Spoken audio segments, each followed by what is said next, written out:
When push comes to shove, who is the one person that will always be there for you?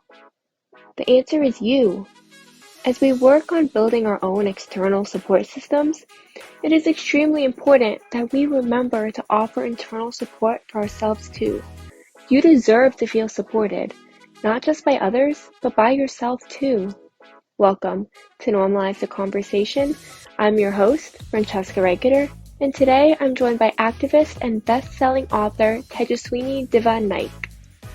Join us as Tejaswini catches us up on where she is now and how she's learned to support herself through her mental health journey.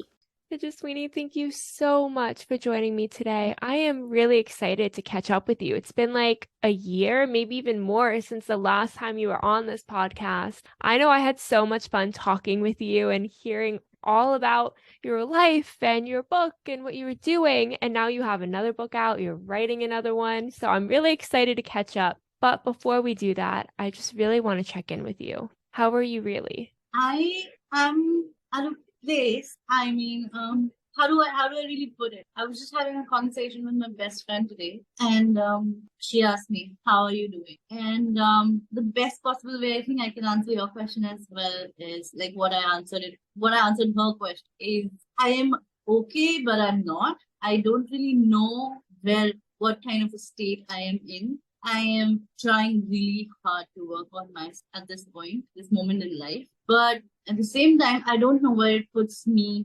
emotionally and mentally. But whatever it is, I'm going along with it and I am pushing myself to only think positive and happy. Because somewhere I do remember reading, I read somewhere that there are synapses in your brain system. But the more you think happy, the fast, no, something along those lines that they catch on to those emotions and you will actually keep having more happier thoughts. Like, I will probably just do a quick research and get back to you on that. I don't want to sound like a fool when I say something so important, but yeah, there's like this whole system. So more happy thoughts you have, you are just basically creating a base for your future self to think more on a positive and happy note. So that's what I think I'm doing. I love that honesty and vulnerability, and I definitely resonate with that, right? I think it's so easy to sit here and pretend like life's great. I'm getting through it so easily.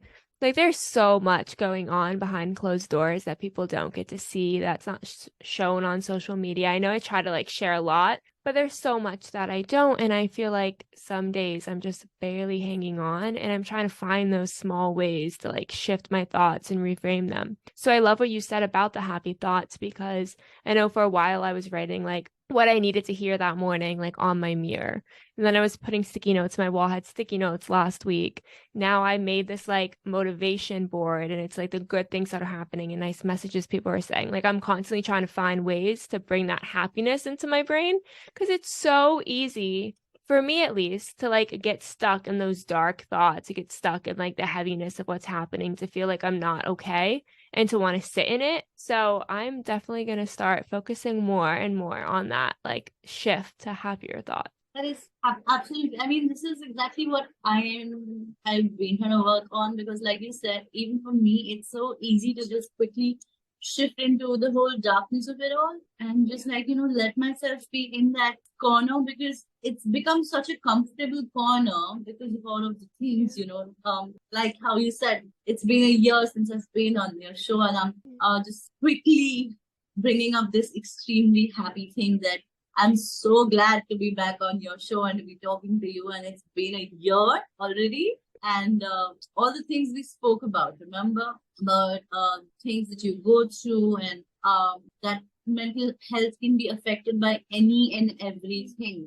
And even the slightest, smallest thing, which nobody can even imagine, can become a trigger. Yeah. You know what I mean? Yeah, absolutely. So it just becomes so easy to just go back into that shell and just want to hide away from the entire world, because that has become such a comfortable soft spot that you're just like sitting there. You've made yourself a tent with a blanket, and you're just it's like an ostrich head. You just put your head inside and you think you're hiding from the world, but in fact, you are in full force out there and everybody can see what is happening. But people, for some reason, don't reach out to you and it just makes you feel more bad about it. So then, why not be the person you want people to be for you? So be that person for your own self. Yes, And I love that. keep implementing, keep pushing all those happy, positive thoughts and small, small notes for your own self. And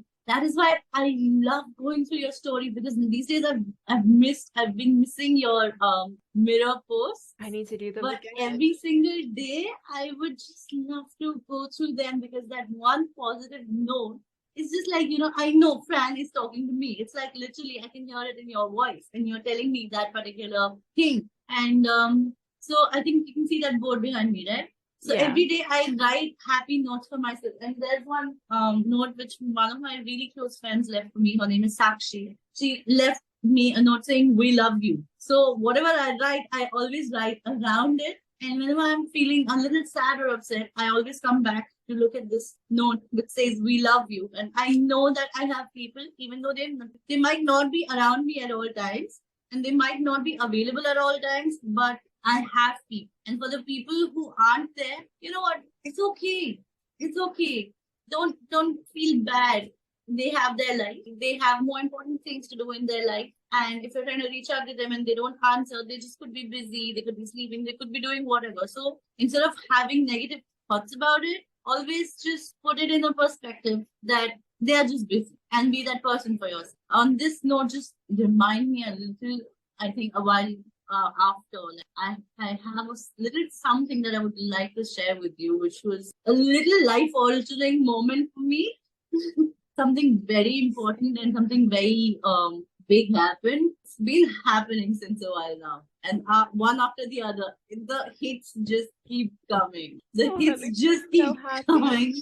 And I'm wading through deep waters, but I know I will get it. It can feel so isolating, especially when people aren't reaching out when you need them to. But also, like, how do people know you're struggling that day if you don't reach out to them and let them know, right? So it's like kind of the double-edged sword. And it can feel very isolating. I know for me, one thing I started to do was I actually message my friends when I'm like in a good mood. I'm like, why do you love me? Or like, if I was sad, what would you say to me? And then like I just have images of all those like messages that they sent me. So then when I'm feeling upset and I feel like no one loves me, or I feel like I'm alone, or I'm just not okay, I have these messages from them in my phone already there, because sometimes I just don't want to like reach out. Sometimes I just don't want to say to the same person over and over again that I'm not okay. Like it starts to feel, I mean, I love to talk about my mental health and I'm try to be very honest, but sometimes I just feel like I'm so repetitive and redundant. I'm like, do they want to hear every single day that I'm not okay?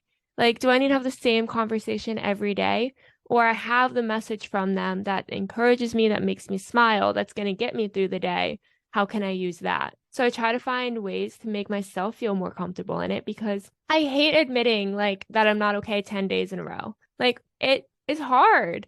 It's hard when you think I've come so far and I've done so much. How am I not okay today? How is this happening again? How do I feel this way? It just becomes so overwhelming to me. So finding ways to like support myself and be that person for myself, or have my friends be there for me without having to even do anything, really helps me through those moments. I literally felt every single word that you just said right now. And I think all of us should do this, as, like it's a bare minimum that we should all reach out to our friends and we should tell them that, why do you love me? Just have those messages for, safekeeping, and just have them in your phone, and or just print them out, just, or just let them be in the messages. You can always go back and read that message. It would feel like that person just texted. Yeah. But at the same time, I mean, we should not, I'm not invalidating anything that you said. I would never do that. Oh, no. At the same time, I think we should try and learn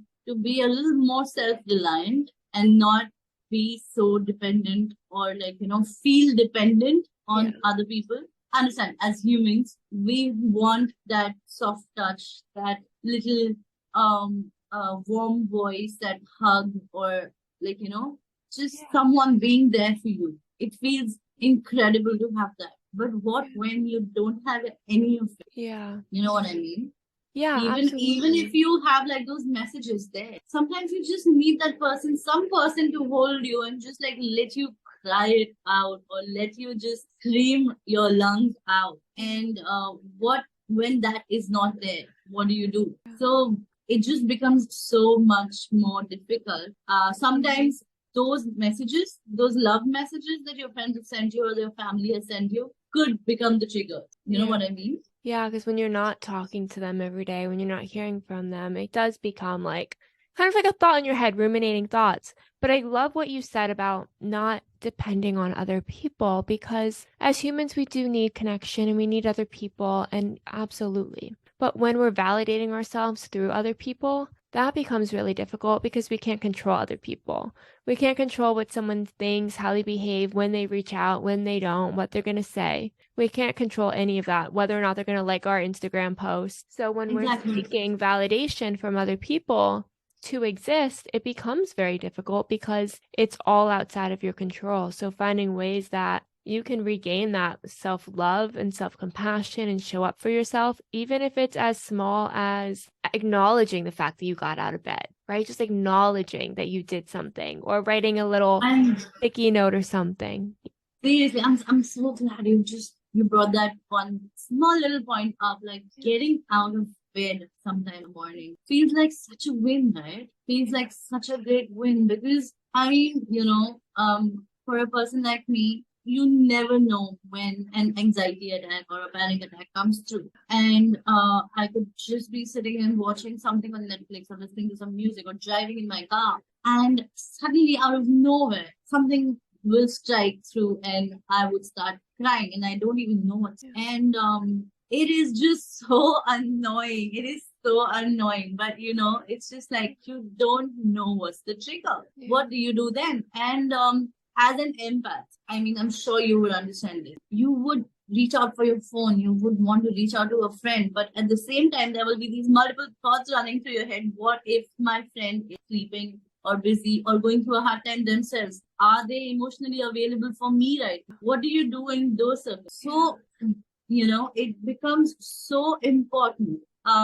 People talk about having self-love and being resilient and being self-aware. And all of these things are so important. But at the same time, how do you manage through such a situation? Even though you do love yourself so hard and so much, it's not going to stop you from having the meltdowns, the breakdown. But what does happen in that moment is that since you are a person who loves herself so much, so bad, and is so self-aware, you can probably just pinpoint out your own triggers, or at least ways, if you don't know or understand your triggers, at least ways how to calm yourself down. But in the same breath, I would also put this out there, because as someone who's just recently dealt with this on a major level, and a lot of my people don't, a lot of actually only two people are aware of it.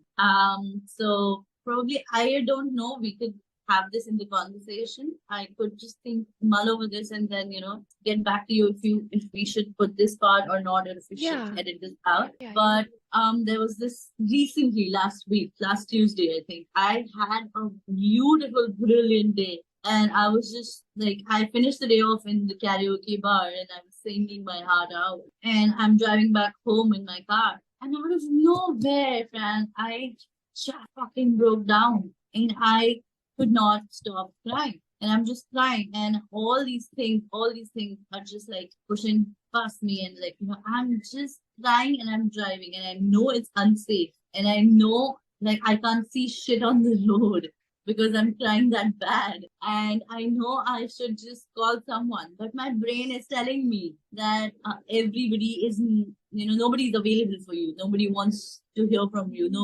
Everybody's tired of your bullshit. Everybody's tired of you continuously crying every single time. Everybody's tired of you talking about how your ex-boyfriend hurt you, how he left you all alone, and this and that, and all of that. So the things I was telling you, the hits just keep coming. And just not even 2 weeks before that, I had again come back home from the karaoke bar, because Tuesdays is when I go to karaoke usually, Love that. if I am free.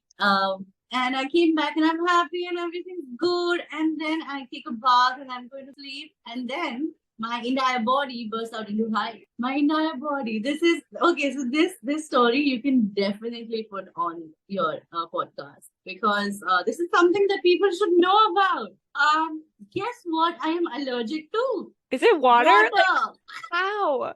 Oh, if there are any scientists out there who will like to try and figure my body out, my skin type out, please do that, because I'm allergic to water, the most basic thing. And it's not even cold water, it's not even warm water, it's not even a particular type of water from a particular city. It's water every time, everywhere. So I have this particular system that I put in place when I go to bathe. It's hilarious. Sometimes even if that doesn't work out, I have to take an anti-allergic. Your body is 70% water, first of all. So I'm so confused. But that has to be really stressful. You're coming home to relax and just take a bath, and your body's like, just kidding. Don't be about it. My friends make fun of me. They're like, yuck, you're dirty, you don't bathe. And I'm like, I bathe. I do bathe. It's not that I don't bathe. But it just, that night was scary. So I just laid down and I took Electra, which is the anti-alert I usually take. And I'm just lying there. The AC is on full blast. The fan is on full speed. And I'm just trying to, but I can start to feel a burning coming from within my body. And I can start feeling hives erupting over my body. And I'm like, okay, it'll go. Because the, anti-allergic usually takes about 20 minutes to half an hour to kick in place. But it's not happening. It's just not happening. And then the worst thing starts happening. I can start feeling it on my face. I can start feeling it under my head, on my scalp. And I'm just scratching, and I'm just I should not do it, but I cannot help but scratch myself, and the face starts burning. And then, friend, my tongue starts to burn, and my throat, inside my throat starts to burn, and it's becoming constricted. And I rush, and I get an ice pack, and I put it on my face that, the burn will go down. It's so bad, but it doesn't. And then a thought comes to my head. I think I should go to the hospital now. This thought came twice before, but I did not act on it because I thought like usual it will go away, but it did not. It just did not. And I'm like, oh shit, I am not dying tonight. Nowhere in hell. And the best thing is, because these days, except for my parents, my sister, I don't have any particular person to speak to, right? And I don't have any calls coming, text coming, or whatever. So I don't care about my phone being charged or not. And I just come back home. I thought I'd take a bath, I put my phone on charge, then I'll sleep. So my phone's at 3%. So from the time I run out from my room, and I left the phone here in this room, and my room's inside. So at that point, it felt like a whole ass fucking distance, like a football field. Because I am in between scratching myself and not trying to scratch myself and trying to breathe because my throat's constricting up. Everything's constricting. And I get up to get my phone. I see myself in the mirror. I cannot explain to you how my face had become. It was like sandpaper, but just like the sandpaper is being rubbed against a knife and a stone. And it's like hard, like I can't even think. I'm laughing right now, but I could not breathe at that point. And I ran and get my phone, and I have forgotten that I switched off my Wi-Fi before leaving. So I switch off my Wi-Fi, and I'm panicking, and I'm telling myself, don't panic. And I switch on the Wi-Fi. It takes a minute for it to get switched on, and then first thing I do is go into Uber and book myself a rickshaw. That's a 3-wheeler ride in India, rickshaw, and that is like, thankfully, you know how Uber usually, I don't know if that happens with you guys there, but here, like Uber will at least cancel on you twice or thrice before the final ride getting accepted. Oh, that happens to me anytime I'm in LA. I don't know why. It's so frustrating. And thankfully that night, the Uber just accepted it. And I grab a bag and I put all my essentials in it, and I'm rushing out the door. And suddenly I feel yukish as fuck because I realized that I had had about a couple of beers and I had not had anything to eat and I just popped the anti-allergic. I can see the disbelief on your face and it's just like, oh my god. I feel so like So, stressed for you in that moment. But are you doing okay since then? Like, I'm doing much better, but like yeah, there has been small ass incidents, but I have aloe vera, I have baby oil, I have anti-allergic. I But mean, I literally get into the rickshaw and the hospital is just like 2 minutes away. oh, thank So till I reach the hospital, I'm puking my guts out in the moving rickshaw all over myself. And I somehow crawl into the hospital, literally, and the guards there are stopping me, and they're like, "Where's the patient?" I'm like, "I'm the patient. Let me go. I can't breathe." And I get in, and I'm like, yeah, literally out of a movie scene, okay? And I'm like, "Help me, please, somebody help!" And they all rush me to the first bed they can find, and I'm like, "Can't breathe, can't stop itching." And they put me on an IV, and oh my god. So they thought they would just put me on one medication and I would be out in under an hour or so. I was there the entire night up until morning. wow. And this is where the part comes in. I called his friends. Nobody was there. Nobody was available. Nobody answered my phone. Not even one of. So basically, I took myself to the hospital in such a situation. And then I got myself back with the IV on my hand in case this happens again. Because the doctors were just like, let's just keep the IV there Yeah. in case you do need to come back again. You never know, this might just erupt again because you never know with allergies. So I had to get myself back home. And that situation has made me so strong. From that day on, I just realized that nobody in this fucking world is going to be there for me but my own self. Yeah. That was literally a near death experience, if I could put it in those exact words.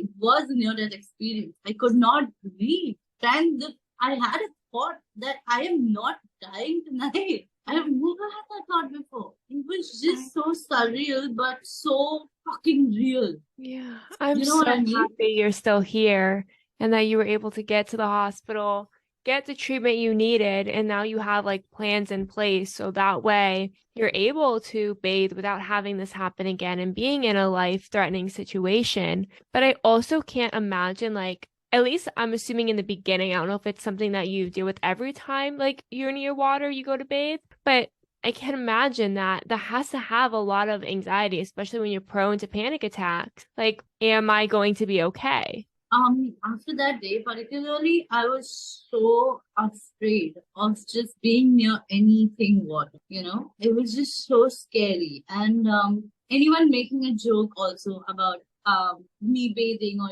because of water, I had to go to the hospital and whatever.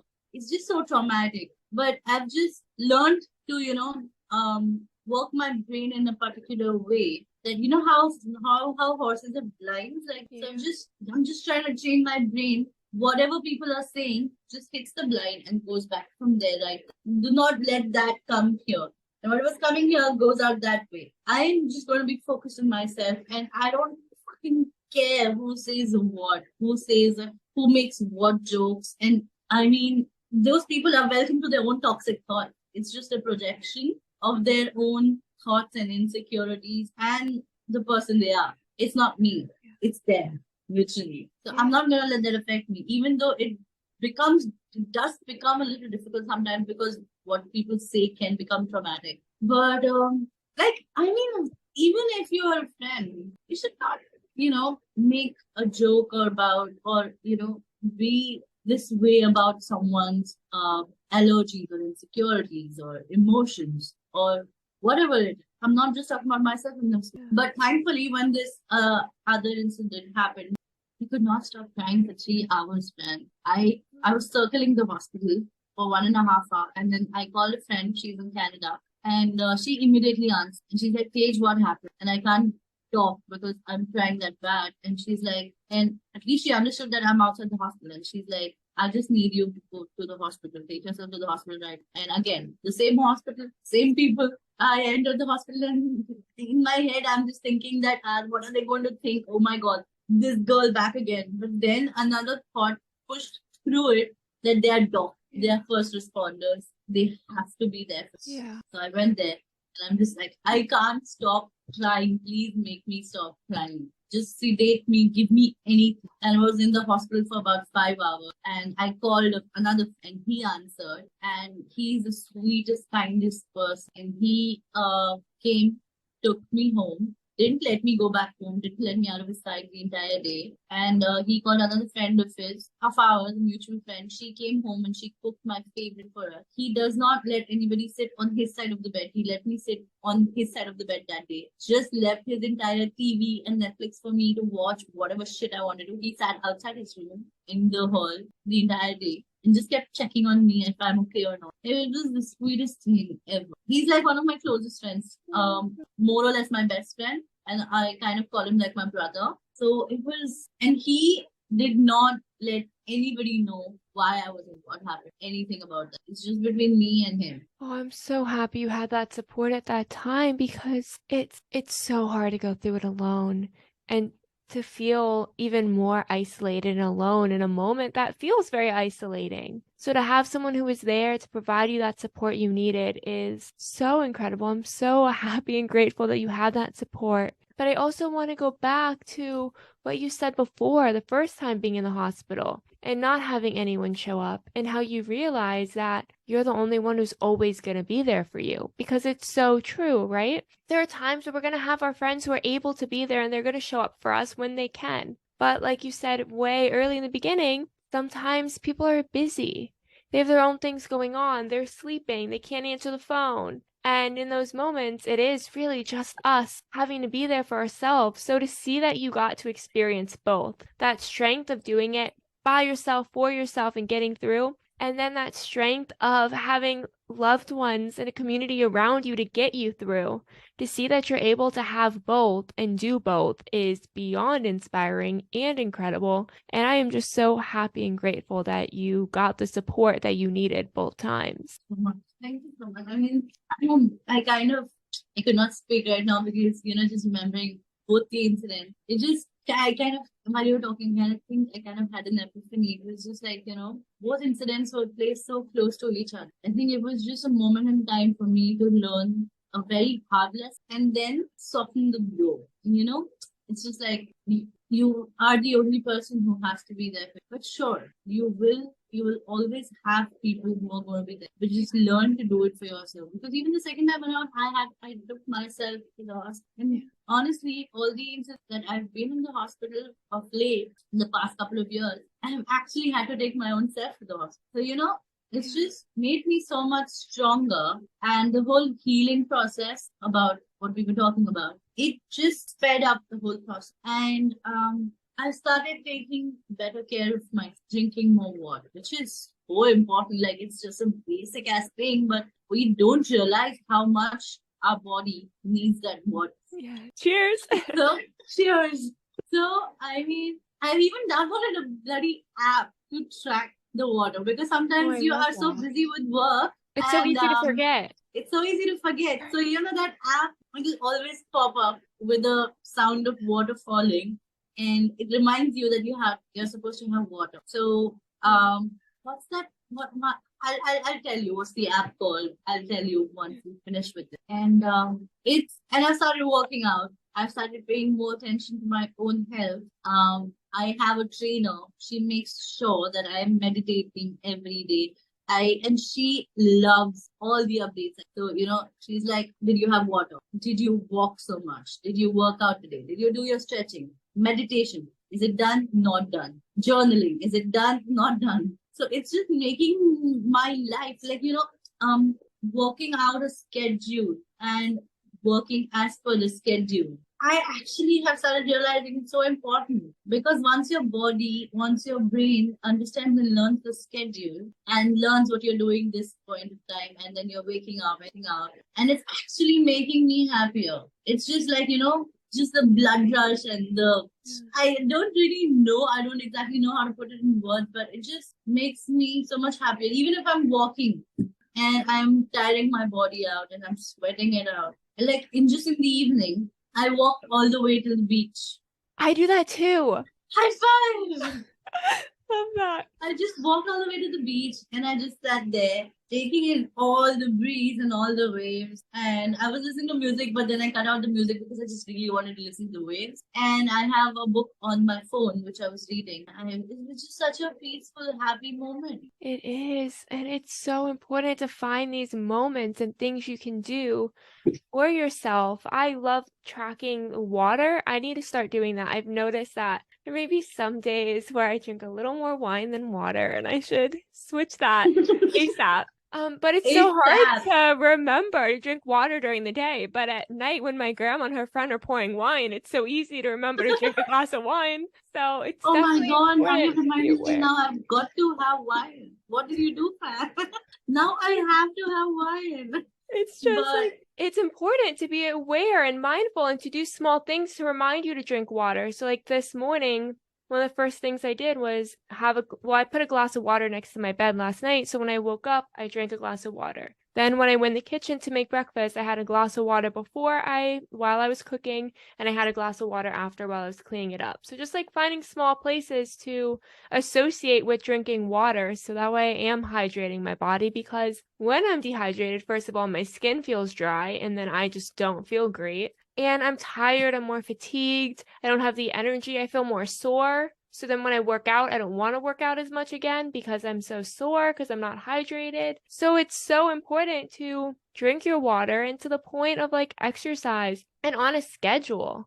It's so great when you're able to make a schedule in whatever way works for you. For me, I do like 7 a.m. tennis lessons twice a week, and then the other days 8 a.m. ball machine or playing with someone else. But I keep the times consistent because that's how I wake up in the morning. My day starts with an activity that makes me feel good, that releases any frustration from the day before. So it's finding small things, like you said, that you can do for yourself that really, really make such a huge impact. definitely does. Like just a couple of days back, I was just on a shoot for a few days. And even though I'm going to work, like going to, have a really, really busy day, I was making it a point that I'm waking up at least, like, so if I have to leave the house at say a.m., I'm making sure that I'm waking up at 4:15 a.m. and getting that water,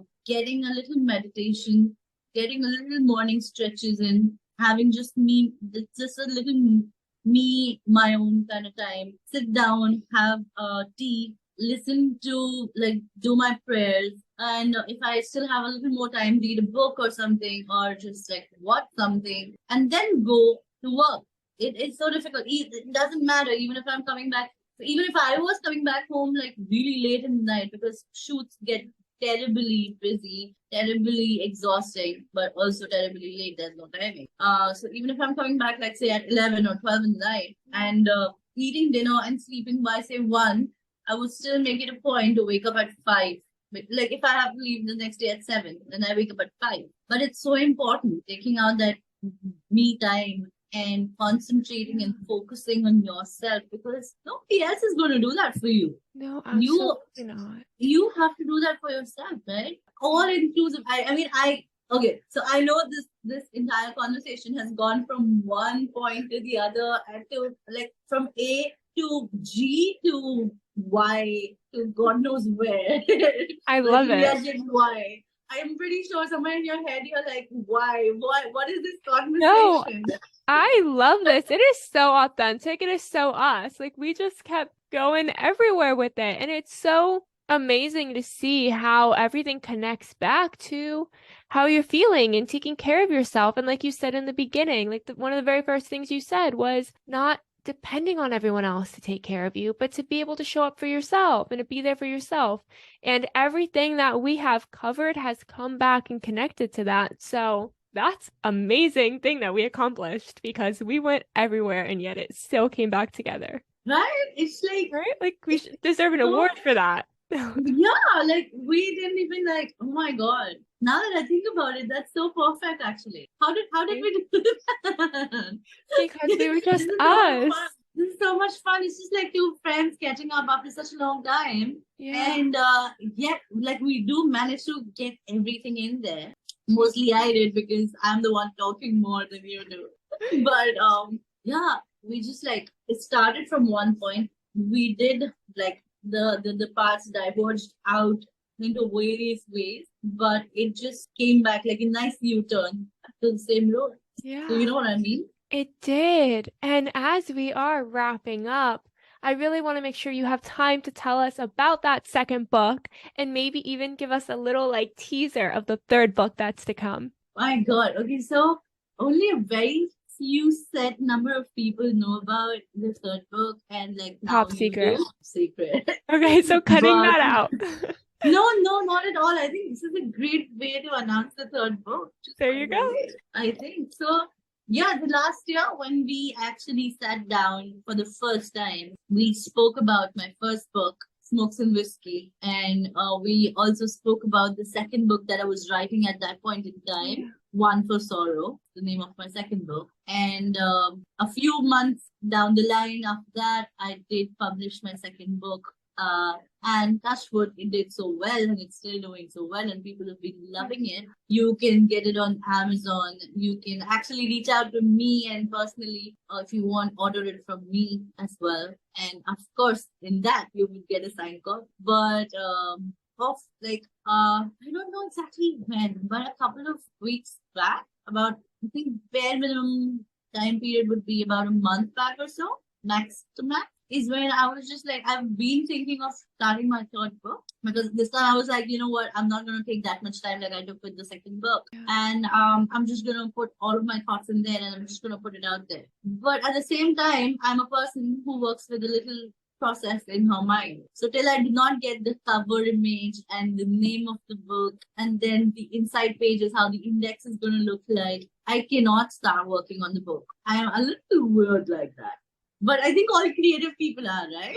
Yeah, I feel like mine is a really weird process too. Like I go everywhere with it and I'm like, I don't even know how I finished, honestly. Like the first section of the book is probably the last thing I do, which makes no sense. Yeah, I mean, every single person I know, including you, have their own little process. And it's so important for them, because like a lot of people won't understand. They'll be like, it's just, you just have to come up with a name. What's about it? Or just like you just, have to figure out where the placements go. But it means a whole big deal to us, which people don't understand. And actually, honestly, they don't have to, because it's our thing. It's not their thing. Yeah. So if it doesn't make sense to them, it doesn't make sense to them. And then suddenly one day I was sifting through random names I had come up with, and it just struck me. The name of the book just struck me, and I was like, this is it. I found it. And it's so exciting because it just goes perfectly well with the cover image that I thought of. And